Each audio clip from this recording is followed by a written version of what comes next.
Nigerian faces a mental health crisis, with 1 in 4 Nigerians likely to develop mental health issues in their lifetime. According to the World Health Organization, despite its prevalence, mental illness remains shrouded in secrecy and stigma, often discussed in hushed tones. This idea stems from deeply embedded cultural beliefs that attribute mental illness to supernatural causes rather than recognizing it as a legitimate medical condition. These harmful beliefs foster shame and fear, leading to delayed or foregone treatment. An estimated 80% of people with severe mental health needs lack formal treatment, often seeking help from traditional healers or prayer houses instead. This stigma affects not just individuals but also their families, leading to social isolation and human rights abuses. Today, we're exploring how stigma manifests, its impact on millions of lives, and what needs to be done to break the silence and prioritize mental health. And to help us unpack this is psychotherapist Ibrahim Mijinyawa. You're welcome to this program. Welcome to Daybreak Extra, Mijinyawa. Thank you very much. You're welcome. I'm happy. Okay. Thank you for joining us. You know, the conversation is about mental health stigma, and I believe you've had a lot of experience in this sector and in this regard. Why do you think really that, you know, there is a mental health stigma, one, and what can you say about the current state of it in our country, Nigeria? So with mental health stigma, it has a long history. We will talk about the pre-colonial times and the colonial times. Now, during the pre-colonial times, traditionally, the understanding of anything mental health, I think in Yoruba they call it Aje, in Igbo they call it Amusu, in Hausa they call it Asiri. Meaning this is something that is happening to someone and the culture, the society can understand. So they understand it within just maybe a moral lens or a spiritual bewitchment. That is the pre-colonial times. Now during the colonial times now created asylums, you understand. They took these people away from the society. So now this builds tension, like, okay, this person is maybe crazy or is mad, meaning there is something wrong with you. So you see, if you consider the pre-colonial and the colonial times, now that created the template to where we find ourselves today. Okay. Yeah. So from making it a spiritual, moral issue, we now went to making it a this person is crazy, I don't want to associate with them issue. Yes. Now, so far in Nigeria, what's the current state really? So the current state in Nigeria is, I would say, silence and shame. Yeah. And fear, right? Yeah. So family secrets, you understand, the society, and we don't have a bridge. We have not created that bridge between traditional healers. We have traditional leaders, spiritual leaders, and clinicians, you understand? So the normal doctor, you understand, in a hospital, when you ask, okay, I have a problem, I can't sleep, you understand, or I'm overthinking, the next thing is, okay, what's wrong with you? Are you happy? Are you experiencing marital distress? The next thing is, okay, maybe you need a sleeping pill. So you see, we use band-aid approaches to underlying problems. So now, going to spiritual healers and traditional healers, now it leaves someone in a state for many, many years, suffering in a state, you understand, because we don't understand the underlying causes of these things. And also, when we talk about trauma, people say, no, I don't have any trauma. You don't have to be in a car accident. You don't have to have experienced any form of molestation. Trauma means something that altered your state of mind. You might overthink, you understand, you might feel sad, you understand. And when you experience this for a minimum of 3 days to 1 week, we call it small t trauma. That is PTSD, post-traumatic stress disorder. Because this stress will impair your daily functioning. Oh, I've lost my appetite because I'm heartbroken. Yeah. You do understand the connection? Yeah. So we minimize but really, these things. connection of heartbreak and tummy. I think it leads to depression, and depression is one form of mental illness, right? Yeah, so then what is depression? What is depression? Meaning something that happened to you, you couldn't overcome. You understand? You couldn't forget something that happened in the past. Now, something happened yesterday. But I'm here today, this morning, and I'm there thinking, you understand, maybe scrolling, and I am worried, you understand? So my mind is in the past. That is depression. And anxiety is what? Fear of the outcome. So they are just like twins, you understand? Depression and anxiety. Yeah, so if you have depression, you definitely anticipate maybe worst case scenarios and negative experience outcomes. negative things. So most times I tell my clients that I think the paradigm shift for me was when I stopped trusting my mind. Is that not, how would you trust your mind? Yeah. Exactly. That you took the question Yeah, right out because of my now mouth. the mind, what we understand as the mind has the ability to think thoughts beyond your own control. So you can't control your mind. Okay, I think I understand. You can't control your emotions. So imagine now I sit down here, my mind tells me things, okay, I send you a message, you didn't respond on time, I saw you online, and then I'll be, maybe she's cheating on me, maybe this, maybe that, maybe this. You That's understand? anxiety. Spiral. is Yes, yeah. Yes, so we call it cognitive distortion. So when you think that what is happening, what your mind is telling is the reality, if we sit down and we analyze everything, we ask you, can you prove this in a court of law? Do you have evidence? You will find that 70 to 80% of your thoughts are normal thoughts that are trying to help you survive, find answers, you understand, to life and process things, but they are not real. Okay, Mijinyawa, let's talk about impact the mental health have on the stigma rather have on individuals and help-seeking behavior. So what are the primary barriers that stigma creates for individuals in Nigerian communities seeking professional mental health support? So when you talk about barriers, I think we start with the community. And where is the community? Home. The first community. Yeah, the community is the home. Now, okay, imagine you can't communicate with dad because dad is busy and mom is maybe strict or mom doesn't understand, you understand these things, emotions. Usually, our mothers, whenever you bring up topics, you understand that seems to be harsh, you understand, or will evoke some form of emotions. Well, this is be patient. How in house, you understand? Like, I don't want wahala, we don't want trouble, you understand? So they suppress you. You understand? And we are living in different age and different time. Yes. So when you want to speak up, the idea at home is to suppress you. Do you know why? They are not doing it intentionally.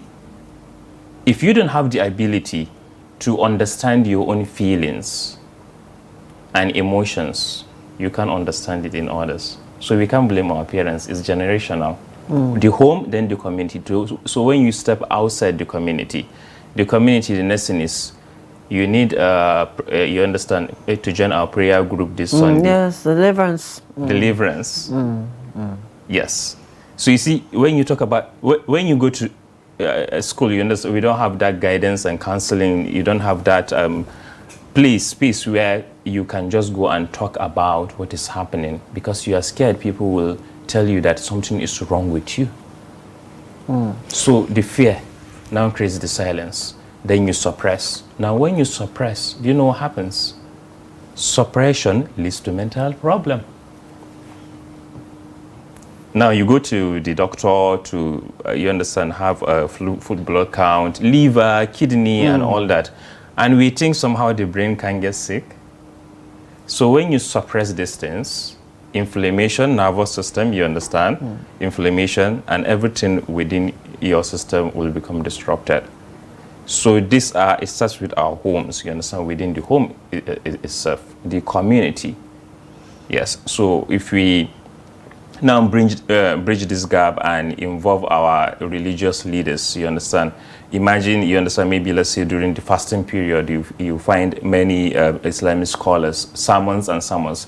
They don't talk about psychology, do you know why? They don't talk about therapy, do you know why? We think religion is different from psychology.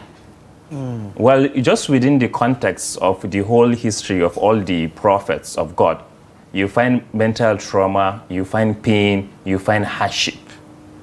You find evidences where God just decide to make them suffer. To teach, you understand, people that, okay, I need you to be patient because the journey from pain, you understand, to relief, you understand, or to healing is suffering. And within that suffering, that is where a human being will learn how to survive. So it's replete in the Quran. I could quote ayahs, you understand. So we don't do this. So we treat it like, okay, this is religion separately and this is psychology separately. But that's not the case. So you're saying that there is some moot point, some confluence where religion and psychology needs to come together. Definitely, because it's one thing. We are all speaking about one thing. If I get you right, you mean religious leaders and traditional healers have a way to help in improving mental health to individuals. Yes. When they communicate, that is when people will believe like, oh, God, okay, yes, this code, okay, David, Solomon, God tested him with this. Yeah, he was with the Pharaoh, you understand? He had an anger issue. That was why he killed someone. Why did he have he experienced anger issue? He left his mom when he was a child. When you don't have a balance of the feminine, your mother, and the father, you understand, within the age of 3, the first stage of your brain development, you will be automatically impaired. So he was within the palace of the Pharaoh, and the Pharaoh was there doing things, you understand, the way they treated the servants. Over time, he suppressed. Then he started talking and communicating. But when he realized that, okay, nothing is happening, one day he lost his anger. Imagine, okay, sorry, Moses. I'm talking about Moses. Moses. Not Solomon. It's the same story in the Quran, the same story in the Bible. So let's just consider that. Then what happened? He killed someone, not out of intention, out of what we call survival. When you are angry, it's either fight, flight, or freeze. You will react, you will do something. Well, there's a freeze version to that. Yeah, there's a freeze version. So when you freeze, you don't do anything. Do you know where the pain goes to? You don't think about anything at the moment. Your body absorbs it. And then it comes back in the future in the form of what? Panic attacks, depression, backache, headache. So your body sucks the energy. Okay, so if I'm understanding you, because we see these things at times and we don't understand it, but you're saying that mental health issues could actually translate to physical symptoms in your body. Definitely. 80%, based on research, 80% of our the diseases, you understand, diagnoses, are related to what? Inflammation of the nervous system, insulin levels, you understand, lowering. So when your nervous system, CNS, it is a place in your body that regulates everything. Just like a transformer or an engine, you understand, there's a system that regulates everything. So when it's not regulated, it's now what weakens your body's ability, you understand, to fight diseases. Wow. So that means anger is healthy. There's a difference between anger management and anger therapy. You understand? I had a medicine. So when I was doing my own anger therapy, you understand, it was with a Turkish you go for therapy too? Yeah, I do. Okay. I had anger issue, and it's absolutely okay to have anger issues. It's not a bad thing. Because it's pain, so you have to, it's energy, so it needs to ooze out, it needs to get out. It's just watching how you deal with your anger and the consequences of that like anger. shedding tears. Very important. It's very important. So this is energy. So Moses, what did he do? He killed. Okay. Out of fear, so just because he said having anger issues is good does not mean you should go and break anger issues. Actually, it's the anger. Let me clarify. Is there anything like healthy anger? Well, in the Bible it says, do not let the sun go down on your anger. So it doesn't necessarily mean that being angry is a problem. You can be angry at a situation. Why is rape, like we talked about, why is it consistent? You can be angry at that. It could spoil you to do something about it. You understand? But that's what I understand. I hope I'm correct. The same thing in the Bible now, in the Quran, part of the 40th hadith that they teach us, they say, as-sabr, be patient, don't be angry. Do not be angry. Now, if you explore other hadiths, then there's a hadith where someone went to the Prophet ﷺ. Oh, someone did something to me and I'm upset. The first thing he told me is be patient. The second day that person came back to the Prophet. This some person did this to me. do you know what? The prophet didn't tell him to be patient. He told him, do you know something? Go and warn him, show him, create a boundary. You understand? So within Islamic culture, he was the first person that showed issues of boundaries. Yeah, create a boundary and tell him that there will be consequences. This is healthy anger. There will be consequences. So just because this is an emotion, because the Prophet ﷺ had a neighbor, you understand, was a Jew. He used to, you understand, pour his feces, you understand, this thing. Yeah. So there was a day, he didn't see the feces there, and then he was like, okay, where's this person? Then he knocked on his door. He is the prophet because what happened to him? He was also an orphan. He experienced all different varieties of mental health problem and trauma. But then you are not a prophet. You're not a prophet. You don't have that emotional and moral intelligence. Oh, where is this person? You understand? Like, okay, so we are just not advised to act on it. Yes. You understand? But we have to understand. Imagine a child. Yeah, your child maybe experience some temper tantrum. What happened? Calm down. Take a deep breath, sit down, then ask them what happened. No, you understand, when you start with that pain and everything, what the child now avoids into their shell. Yeah, they become timid or something. Yes, that affects what they are conditioning. Then you find a wife saying, my husband is always silent, he's not emotionally available. He didn't know what happened to me when he was a child. So there's really so much. It has a way of getting to him conditioning your personality. Exactly. Yeah. So are there any specific demographic, like age, gender, education level within Nigeria that you have found to be more affected by mental health stigma than others? Okay, so when you talk about age, currently we have statistics, kids from, let's say, 5 years old to youths between the age of 11. We have cases of bullying, you understand, school bullying, all those cases, you understand.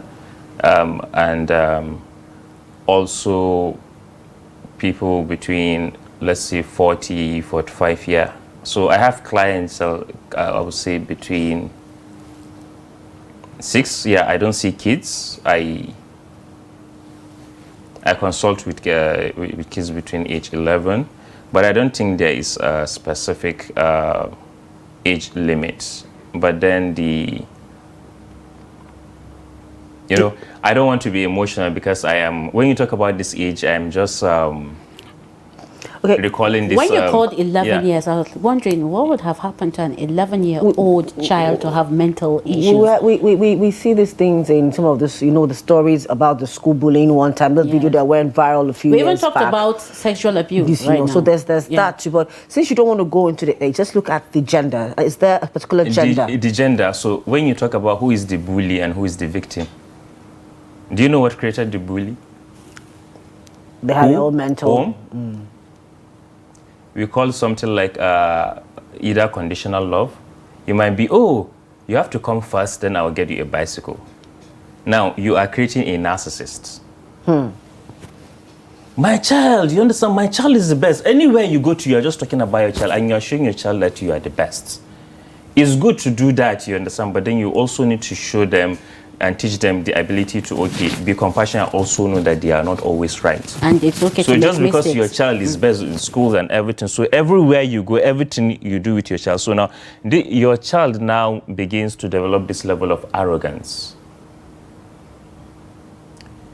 Within him, he can't come to mom, you understand, and talk about what is happening from within because the outside world is expecting him to be perfect.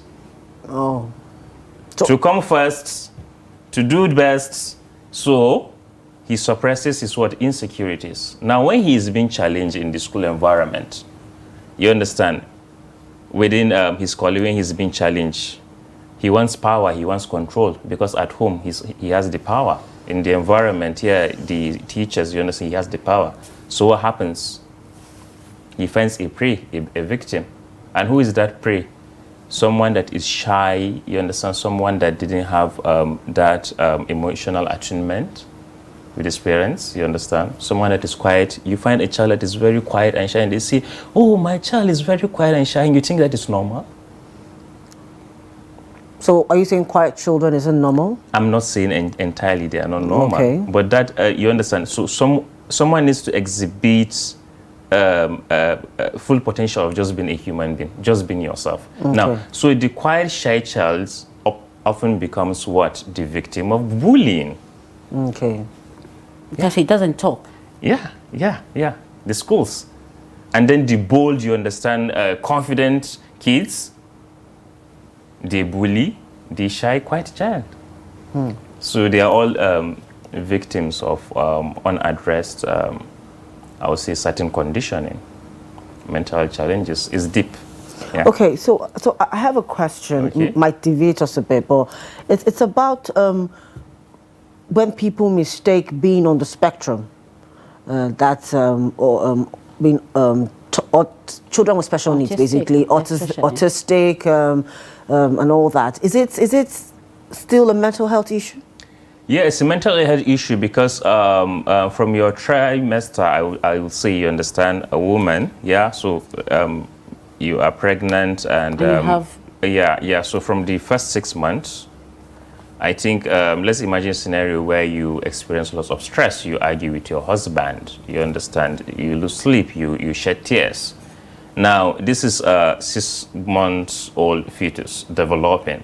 Now, it's connected to your umbilical cord, your whole system. You know what happens? That stress gets transferred to the fetus. That's why some of these children are born with dyslexia. Wow. And if I get you right, the mothers that bore autistic children or other mental related issues are depressed or were depressed when they experience some form of stressors. Okay. When they were pregnant with the kids. When they are pregnant. Because most times what we do is, okay, what's wrong with your child? This is the diagnosis. Then we create a stereotype. But we don't ask the mother, okay, come and sit down. What is your relationship with your husband? When you had him, what was your life? Like, what happened to you? Because if you ask those questions, she'll tell you, okay, yeah, I was so sick, I was devastated, I was in and out of hospitals, pain and everything. So you see, we have identified the root cause. Okay, what strategies can mental health professionals like you and community leaders use to effectively challenge and reduce stigma in Nigerian communities? What measures can you take? So the only measures is, number one, what we are doing here today. Awareness. Yeah. Okay. And understanding that we shouldn't point fingers and blame people. Do you know why? We should seek for clarity. There's something called alexithymia. This is a condition, yeah, where someone doesn't have the ability to feel their emotions or have words for their thoughts. But it's not everybody. Men. You could research it. ALEXYTHMIA. Okay. So this is generational. So now, awareness and understanding that if our parents, you understand, lacked something, not because they experienced trauma, maybe they just, they were not aware, so they didn't do something. You shouldn't blame them, because if you carry that blame, we call it mother wound or father wound. And that will impact your relationship. So every day you find yourself within the context of toxic relationship and then you blame people. Cycle of toxic relationship. You attract someone that will hurt you because you had issues with your father or issues with your mom. You understand, you hold the pain. So the schools, you understand, I can see some form of improvements, like here where we are. I think some schools are doing better, but especially the scholars, you understand, the scholars and the traditional leaders. The scholars especially are pastors and our imams. So maybe next when you welcome them, tell them to talk about psychology. In Islam, we call it ilm al-nafs, within the context, you understand? Within the context, because when they do this, when you quote ayahs and you quote a scripture from the Bible, people believe, you understand, we are so spiritual. So I think, so bridging this gap and welcoming these stakeholders, we have, I think, is it Chimamandi, this book, Africana, Ifemenu, or this thing. There's a book, you understand, yes. Thank you. So she talked about the teen, something that happened to her, you understand. She called it the teen. The character in the book called it the teen. Because the teen is something that, within the book, something that she couldn't understand, don't know even the source of the pain. And the more you are trying to find the source of the pain, imagine now the society not creating the safe space, the home not creating the safe space, the religious scholar or leader that is just telling you to pray or just be patient. You understand? So that also fosters more stress and other mental health problems. So there's this thing I really wanted to ask, in this part of the world, mostly Nigerian society, they do not really take depression as it's one form of mental illness, I beg your pardon. So they don't really take it serious, and there's a wide debate among Nigerian citizens. While some takes depression as something very serious, other people see it as overrated, because there are some videos we see about the overseas people. When somebody is depressed, they don't take their bath, everywhere remains dirty and what have you. So here people actually see it as it's overrated. This is madness and not depression. What would you say about that? So yes, I'll still go back to my words. If you don't understand your feelings, if you tell me now, this morning you woke up on the wrong side of the bed, I'll tell you there's nothing like that.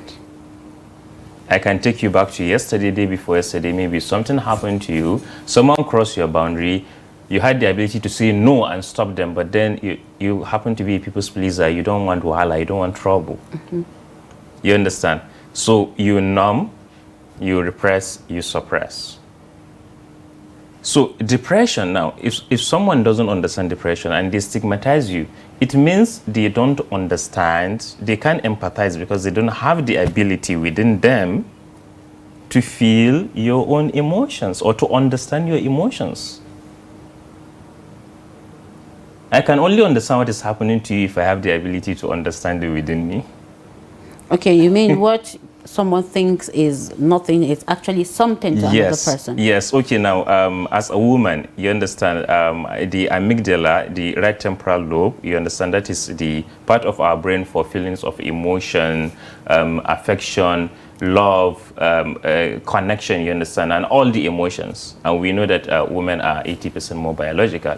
Then let's talk about the right temporal lobe, logic, thinking, survival, and everything.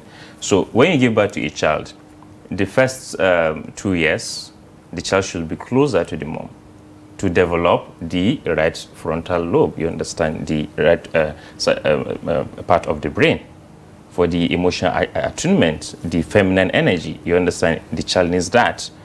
From second, I think 1 year, 7 months, 1 year, 8 months, closer to the dad should be present to teach the child about problem solving, logic, surviving. So this is the balance, you understand? So if you have absence, you understand, or lack of any of these attunements, you understand, within the home environment, you somehow become impaired. So, yeah. So back to your question, I think, what was your question? About depression in Nigeria. Well, people think it's overrated. Yeah, okay, people think it's overrated because the belief is, we all experience problems. Moments If you're a Nigerian, you have to experience one or two things. Yeah, the first thing I do is, if I tell you what I went through, you are here telling me about yourself. But I'm telling you, do you know what happened to me this thing? Your own is small. Your own is small. If you know what I went through. I understand. So just be strong. When I tell you to just be strong, there are no tools, you understand? And what we do spiritually is, I will say, spiritual bypassing. Do you know what is spiritual bypassing?